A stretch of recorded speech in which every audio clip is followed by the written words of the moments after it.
Hello दोस्तों, कैसे हैं आप सब। दोस्तों, आज हम बात करने वाले हैं BHURET यानी कि बनारस हिंदू यूनिवर्सिटी के रिसर्च एंट्रेंस टेस्ट जो PhD के लिए 2019 में कंडक्ट की गई थी उसके क्वेश्चन पेपर। दोस्तों, आपके रेट की जो एग्ज़ाम होती है वो हर वर्ष होती है और ये मेनली PhD के स्टूडेंट्स के लिए होती है। और एक चीज़ कि इसमें आपसे दो तरह के क्वेश्चन पूछे जाते हैं, एक पार्टिकुलर आपके सब्जेक्ट से, दूसरे आपके रिसर्च मेथडोलॉजी से। तो रिसर्च मेथडोलॉजी से टोटल इसमें 40 क्वेश्चंस पूछे गए थे, 60 क्वेश्चन जो है आपके सब्जेक्ट से पूछे गए थे। तो आज हम डिस्कस करने वाले हैं पॉलिटिकल साइंस के क्वेश्चन जो आए थे। चलिए, तो अब हम यहाँ पे बात करने वाले हैं। तो सबसे पहला क्वेश्चन आप देख रहे हैं कि who of the following is called the profit of an empty liberty and abstract individual. किनको रिक्त स्वतंत्रता एवं मूर्त व्यक्तिवाद का अग्रदूत कहा जाता है। तो ये जो पार्टिकुलर टर्म है ये J.S. मिल से एसोसिएटेड है। और J.S. मिल को ये चीज़ें किसने कही थी? तो this was called by Barker. Barker साहब ने इस चीज़ों को कहा था J.S. मिल के बारे में। आगे देखते हैं J.S. मिल को रिलक्टेंट डेमोक्रेट किसने कहा था? तो वो C.L. वेपर कहा था। चलिए, next question, who said political liberty without economic equality is मेरे ए मैथ। ये बात किसने कही? तो ये बात आपके G.D.H. कोल ने कहा था। G.D.H. कोल जो कि श्रेणी समाजवाद यानी कि गिल्ड सोशलिज्म से रिलेटेड है और इनका योगदान इसमें काफ़ी ज़्यादा है। चलिए आगे बढ़ते हैं। एक क्वेश्चन जो पूछा गया था कि proposal for proportional representation system was first presented in British parliament by. ये जो प्रोपोर्शनल रिप्रेजेंटेशन का सिस्टम है वो सबसे पहले किसने प्रपोज किया था? तो आपको बता दें कि ये जो प्रोपोर्शनल रिप्रेजेंटेशन है ये सबसे पहले थॉमस हायर के द्वारा प्रपोज किया गया था, प्रेजेंट किया गया था। हम बताते हैं कि भारत में अगर देखा जाए तो प्रेसिडेंट ऑफ इंडिया का जो चुनाव होता है वो इस मेथड को अडॉप्ट करके किया जाता है। आगे बढ़ते हैं। Who said imperialism is the highest stage of capitalism. तो ये जो पार्टिकुलर किताब है वो व्लादिमीर लेनिन की ही किताब है। लेनिन की अगर अदर बुक की बात करें तो उनकी और बुक है स्टेट एंड रेवोल्यूशन, और भी कई सारी किताब है। इसके साथ साथ देखते हैं नेक्स्ट क्वेश्चन क्या था, on what point of the following fascism and communism are the same opinion. तो ऑप्शन था इसमें, they favour private property, they favour internationalism, they favour economic determinism, they favour a totalitarian state. तो हमें देखने को मिलता है इसमें जो ऑप्शन डी है दिस इज़ करेक्ट। यानी कि फासिज्म जहाँ पे हम लोग मुसोलिनी को देखते हैं, जहाँ पर हम लोग नाजी जर्मनी को देखते हैं, हिटलर को देखते हैं, और कम्युनिज्म यानी कि हम लोग जहाँ USSR को देखते थे और अभी चाइना को देखते हैं। तो ये सारे जो कंट्री हैं वो मेनली टोटलिटेरियनिज्म के आधार पर बेस्ड है। इसके बाद बात करें तो who of the following is the supporter of modern welfare state. Modern welfare state के कौन सपोर्टर हैं? तो Spencer, green, mill and Bentham. आप कंफ्यूज यहाँ पे हो सकते हैं बिटवीन टू ग्रीन एंड मिल। तो मिल ने एक्चुअली इसका शुरुआत किया था। उनकी थॉट अगर देखेंगे आप तो इनकी थॉट जो थी वो नेगेटिव लिबर्टी शुरू होकर पॉजिटिव लिबर्टी में गई थी। लेकिन T.H. ग्रीन जो है this is correct answer for this question. T.H. Green, Thomas Hill Green के अगर मेजर कंट्रीब्यूशन की बात करें तो इन्होंने मोरल स्टेट की बात की और स्टेट के बारे में ये कहा कि स्टेट जो है वो व्यक्ति के विकास में उत्पन्न होने वाली बाधाओं में एक बाधा है, यानी कि स्टेट जो है वो वेलफेयर को प्रमोट करती है। आगे बढ़ते हैं तो who of the following writer challenged Rousseau idea of female inferiority in his book. तो ये जो पार्टिकुलर बुक है वो हमें देखने को मिलता है मैरी वॉलस्टॉप जो है वो रूसो को चैलेंज करती है। मैरी वॉलस्टॉप की अगर हम लोग बात करें तो ये बहुत ही बड़ी एक लिबरल फेमिनिस्ट है, ठीक है। और vindication on the rights of women जो है वो इनकी प्रसिद्ध पुस्तक है। ओके, आगे बढ़ते हैं। Who of the following is related to perestroika and glasnost. तो पेरेस्ट्रोइका एंड ग्लासनोस्ट से जो रिलेटेड है वो आपके USSR के एक बहुत बड़े लीडर मिखाइल गोर्बाचोव हैं। याद रखिएगा मिखाइल गोर्बाचोव जो है वो इससे एसोसिएटेड है। चलिए आगे बढ़ते हैं। Who said war is to man was maternity is to women. एक बहुत इंटरेस्टिंग ये टर्म है, कोटेशन कोट है। और ये जो पार्टिकुलर कोट है कि एक मानव के लिए यानी कि एक पुरुष के लिए वॉर जिस तरह का है उसी तरह का वुमेन के लिए उनका मातृत्व होता है, उनकी मैटरनिटी होती है। तो ये बात जो है वो आपके मुसोलिनी कहते हैं, जिन्होंने 1922 में इटली में अपनी शासन एस्टैब्लिश की थी। चलिए आगे देखते हैं।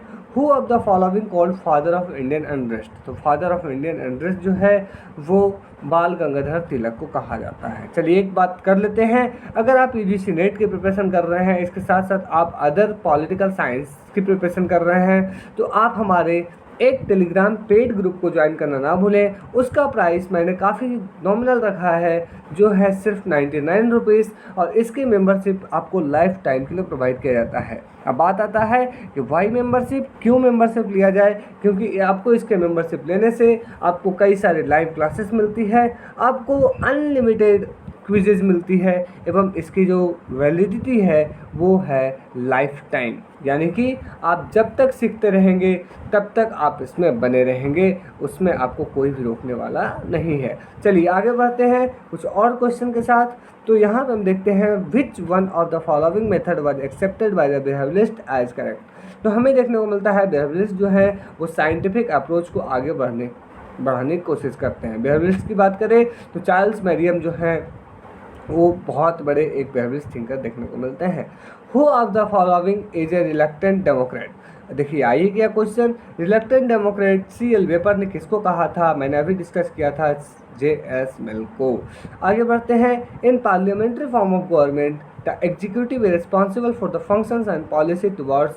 तो पार्लियामेंट्री फॉर्म ऑफ गवर्नमेंट में मतलब खुद भारत में जो एग्जीक्यूटिव है, जो कैबिनेट है, वो किसके प्रति रिस्पॉन्सिबल होता है? तो वो रिस्पॉन्सिबल होता है हमारे लेजिस्लेचर यानी कि लोकसभा, और राज्य में जो कैबिनेट होता है वो रिस्पॉन्सिबल होता है आपका लेजिस्लेटिव असेंबली। ठीक है, मतलब वो ठीक है इसके लिए। अब आगे बढ़ते हैं। Which one of the following fundamental right is hampered by preventive detention? तो प्रिवेंटिव डिटेंशन के माध्यम से आपके राइट टू लिबर्टी का हिंड्रेंस होता है। आगे बढ़ते हैं। सोवियत इन्वेजन इन अफगानिस्तान टूक प्लेस इन विच ईयर? तो सोवियत इन्वेजन जो है वो 1979 में होता है, याद रखिएगा इसको, 1979 में। आगे बढ़ते हैं। Who has defined the political parties as the broker of ideas? तो ये जो पार्टिकुलर बात है वो आपके लॉवेल साहब करते हैं, यानी कि Lowell is the correct answer for this question. आगे बढ़ा जाए तो हमें देखने को मिलता है नेक्स्ट जो 57 नंबर क्वेश्चन पूछा गया था, यानी कि पॉलिटिकल साइंस का 17वां number question, theory of hegemony किसके द्वारा प्रोपोन किया गया था? तो ये प्रोपोन किया गया था आपको एंटोनियो ग्राम्सी के द्वारा, जिनकी एक बहुत ही फेमस बुक है प्रिजन नोटबुक्स। चलिए आगे बढ़ा जाए। In which of the following article the Indian constitution the idea of natural justice is implicit? तो भारत के कॉन्स्टिट्यूशन में नेचुरल आर्टिकल जो है, यानी कि right to life and right to personal life and liberty की जो बात है, ये आपका आर्टिकल 21 में किया गया है। ये आपका नेचुरल राइट से बिलोंग करता है, नेचुरल जस्टिस से बिलोंग करता है। आगे बढ़ते हैं। The liberal thinker who gave the theory of social engineering? तो ये बात किसने की? तो ये कार्ल पॉपर ने की। कार्ल पॉपर की एक बहुत बड़ी कॉन्सेप्ट की बात करें तो इन्होंने enemies of the open societies जैसे बुक में लिखा और इसके बारे में बात किया, जिसमें उन्होंने तीन इनेमीज बताएं ओपन सोसाइटी के, जिसमें प्लेटो, हिगल, कार्ल मार्क्स को आप पढ़ सकते हैं। आगे बढ़ते हैं। तो नेक्स्ट क्वेश्चन जो पूछा गया था, which of the following approaches studies public administration in A chronological order? तो ये हिस्टोरिकल अप्रोच जो है वो पब्लिक एडमिनिस्ट्रेशन को पढ़ता है क्रोनोलॉजिकल ऑर्डर में। Next, who said administration in is politics since it must be responsive to the public interest? ये बात किसने कही? तो आपको बता दें, ये बात जो है वो पॉल एच अपलबी साहब ने कहा था। चलिए आगे बढ़ा जाए। तो which of the following is not a constitutional body? तो हमें देखने को मिलता है election commission, finance commission, inter state council and planning commission. इसमें प्लानिंग कमीशन जो है वो आपका एक कॉन्स्टिट्यूशनल बॉडी नहीं है। जैसे हम इलेक्शन कमीशन की बात करें तो ये आपका एक कॉन्स्टिट्यूशनल बॉडी है। फाइनेंस कमीशन आर्टिकल 280 ये आपका एक फाइनेंस कॉन्स्टिट्यूशनल बॉडी है। इंटर स्टेट काउंसिल आर्टिकल 263 ये भी आपका एक कॉन्स्टिट्यूशनल बॉडी है। आगे बढ़ा जाए। who said diplomacy is the promotion of national interest by peaceful means. This particular thing was called by father of realism, that is मॉर्गनथाउ। मॉर्गनथाउ की अगर इंपॉर्टेंट बुक की बात करें तो मॉर्गनथाउ ने लिखा था politics among nations, the struggle for power and peace. ये बुक पार्टिकुलर आई थी आपकी 1948 में। आगे बढ़ा जाए तो कोलंबो प्रपोजल 1962 किससे रिलेटेड था, तो ये आपका इंडिया चाइना बॉर्डर डिस्प्यूट को लेकर श्रीलंका में एक अकॉर्ड साइन किया गया था, उसी को ये बात किया गया है यहाँ पे। आगे देखते हैं सर्कल ऑफ 12 स्टेट्स जो है वो किससे रिलेटेड है, तो आप सबों को पता होगा सर्कल ऑफ 12 स्टेट्स की जो बात है वो कौटिल्य ने की थी। अगर आपको इन सारी क्वेश्चंस को समझने में प्रॉब्लम हो रहा है तो आप अभी के अभी हमारे पेड ग्रुप को ज्वाइन करना ना भूलें, क्योंकि ये सारी बातें हैं मैंने पहले पढ़ा दी है और फिर से मैं एक बार सभी चीज़ों को डिस्कस करने वाला हूँ। चलिए आगे बढ़ा जाए। तो नेक्स्ट क्वेश्चन जो था, in Indian foreign policy the Gujral doctrine was concern with Indians relations with India relation with. तो फॉरेन पॉलिसी गुजराल डॉक्ट्रिन जो था वो मेनली आपका इंडिया के नेबर कंट्रीज के साथ एसोसिएटेड था, इसलिए करेक्ट आंसर जो होगा इसका 4 होगा। Next question, who in ancient India propounded the theory of Rajdharma. Rajdharma का कॉन्सेप्ट किसने प्रोपोंड किया था, तो राजधर्म का जो कॉन्सेप्ट है वो आपके मनु के द्वारा प्रोपोंड किया गया था, महर्षि मनु, जिन्होंने मनु स्मृति नामक किताब भी लिखा था। आगे बढ़ा जाए तो in which neighbouring country the IPKF यानी कि इंडियन पीस कीपिंग फोर्स जो था वो 1987 में भेजा गया था। तो आप सबों को पता होगा कि तमिल LTTE को लेकर जो प्रॉब्लम था उसके लिए श्रीलंका में राजीव गांधी के टाइम में ये सारी चीज़ें की गई थी। इसके बाद विच of the following article of DPSP is related to international peace and security, तो this is related with article 51 of Indian Constitution। Okay आगे बढ़ा जाए तो क्वेश्चन नंबर 70 जो था वो ये पूछा गया था, which of the following fundamental right is not available to foreign citizen. तो हमें देखने को मिलता है equality before law, freedom of expression, right to life life and personal liberty, right against exploitation. इसमें ऑप्शन ए जो है यानी कि इक्वालिटी बिफोर लॉ आर्टिकल 14 जो है ये आपको नहीं मिलता है, जो इंडियंस को और फॉरेन्स को दोनों को मौजूद है, ये सिर्फ इंडियंस के लिए मौजूद है।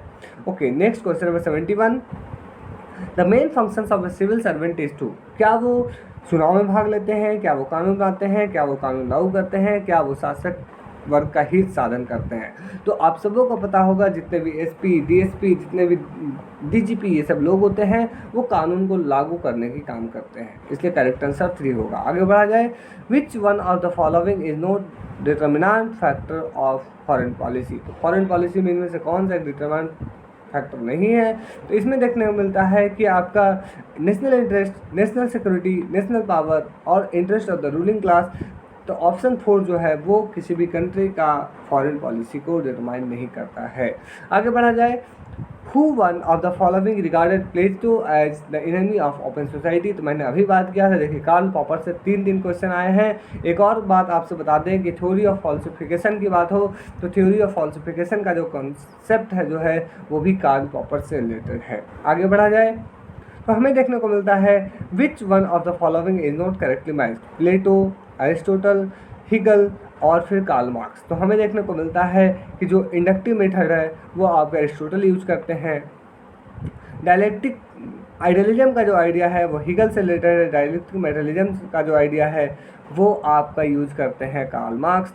तो बच्चा एक कंपैरेटिव मेथड, इसे प्लेटो यूज करेंगे, ठीक है। तो इसलिए इसका जो करेक्ट आंसर जो है वो प्लेटो कंपैरेटिव मेथड जो है वो एरिस्टोटल ने यूज किया था। एरिस्टोटल की अगर मेथडोलॉजी की बात करें तो इन्होंने इंडक्टिव मेथड तो यूज किया था, लेकिन यहाँ पूछा गया है विच of the following is not correctly matched. तो यहाँ पे इसका जो करेक्ट आंसर होगा वो प्लेटो के साथ ये करेक्टली मैच्ड नहीं है, क्योंकि प्लेटो ने डिडक्टिव मेथड यूज किया था, ठीक है। चलिए आगे बढ़ा जाए। Next question, the objective of incorporation of DPSP in Indian constitution is. तो इसका जो ऑब्जेक्टिव है वो social and economic diplomacy establish करना है, डेमोक्रेसी एस्टेब्लिश करना है, यानी कि वेलफेयर स्टेट के क्रिएशन करने की बात की गई है। नेक्स्ट क्वेश्चन की बात करें तो who one of the following proponent the theory of proportional equality.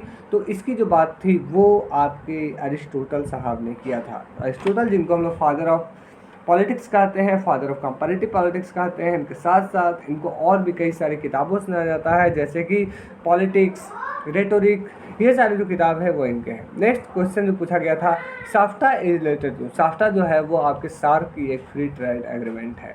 आगे बढ़ा जाए तो who said India could not be a hunger of any country or group of nations, her freedom and growth make it a vital difference to Asia and therefore in the world। ये बात किसने कही थी?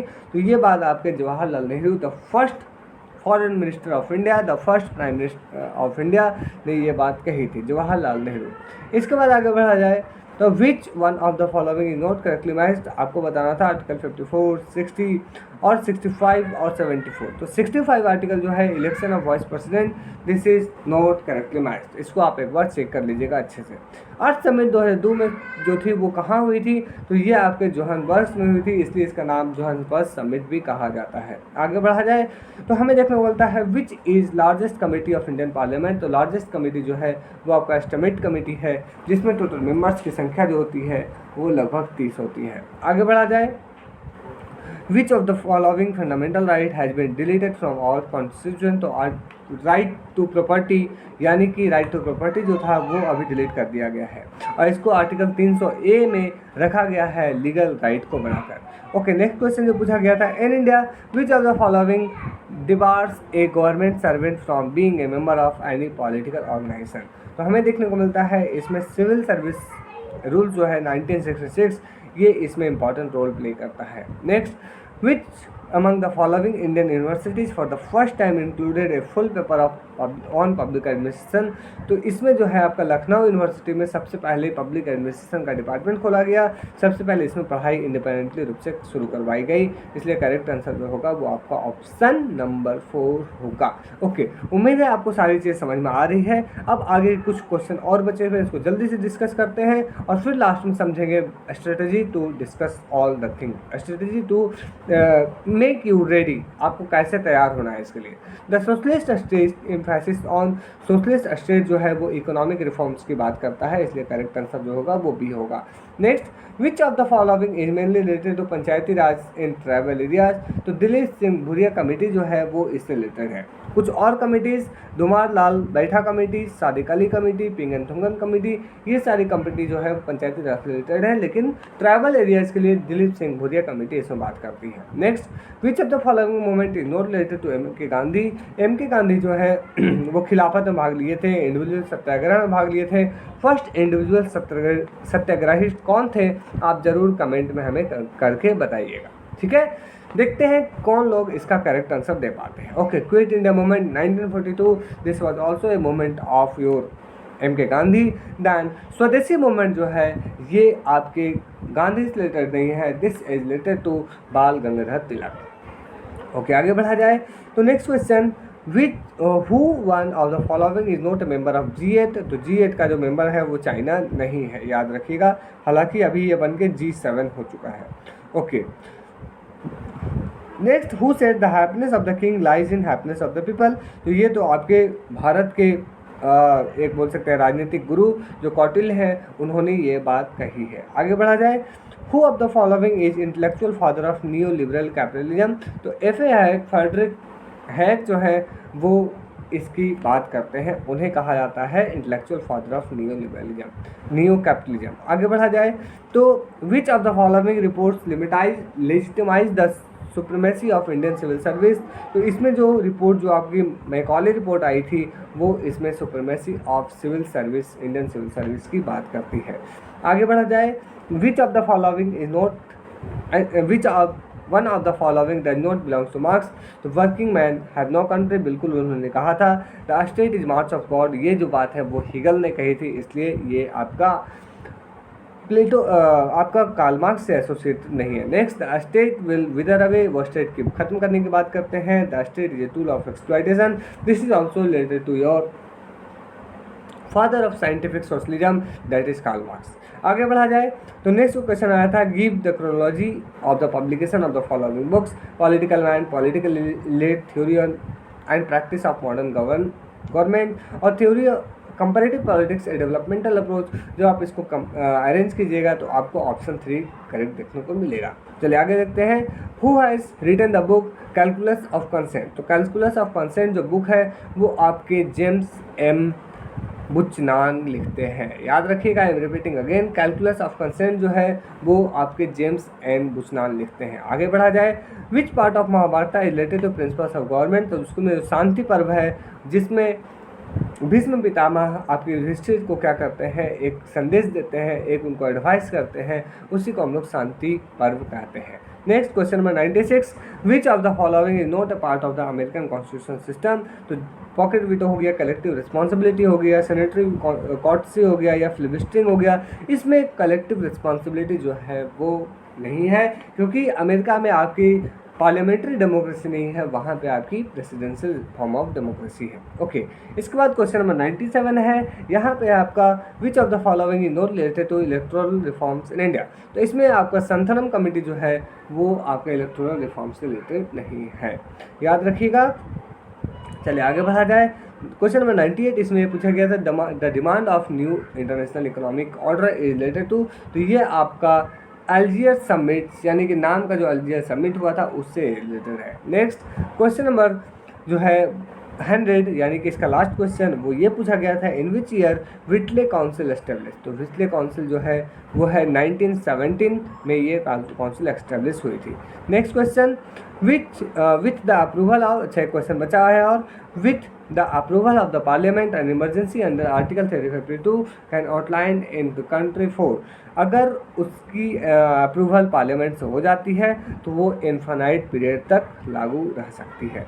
तो this was all about your examination and RET, यानी कि research interest test of BHU। अगर आप UGC रेट के प्रिपरेशन कर रहे हैं, अगर आप असिस्टेंट प्रोफेसर की प्रिपरेशन कर रहे हैं, अगर आप और पॉलिटिकल साइंस की प्रिपरेशन कर रहे हैं, तो आप हमारे इस नंबर पे 97086566 पे डायरेक्टली मैसेज करके हमसे पेड ग्रुप के बारे में 39 इसके बारे में पेड ग्रुप पे मैसेज करके काफ़ी डिटेल से सारी जानकारी प्राप्त कर सकते हैं। आप कैसे प्रिपरेशन करेंगे, आप कैसे बेस्ट अप्रोच अपनाएंगे, इसके साथ साथ आपको स्टडी मटेरियल्स प्रोवाइड करना, ये सारी मेरी जिम्मेदारी है। तो मिलते हैं आपसे, उम्मीद है आपको ये वीडियो पसंद आई होगी। ये नंबर याद रखिएगा 9708656639।